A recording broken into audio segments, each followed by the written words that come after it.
Bizim Rəbbimiz həqiqətən də saməddir, ehtiyatsızdır. Belə bir Rəbbi niyə sevməyək? Belə bir Rəbbə nə üçün boyun əyməyək? Nə üçün onunla görüşə hazırlaşmayaq?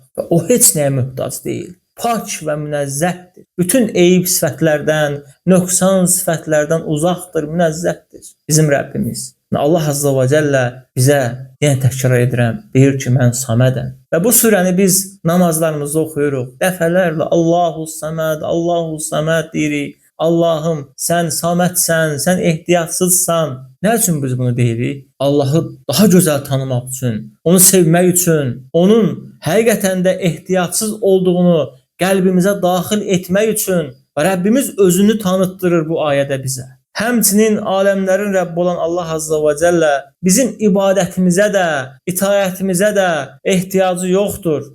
Bizim ibadətə və itayətə ehtiyacımız var. Çünki biz məxluquq, biz zəifik, biz möhtaclıyıq. Allah ibadətləri bizim üçün şəriət edib ki, hətta biz xoşbəxt olaq, əbədi xoşbəxt olaq, əbədi saadətdə olaq, əbədi sevincli olaq, qəlbimiz aramlı olsun, sevincli olaq.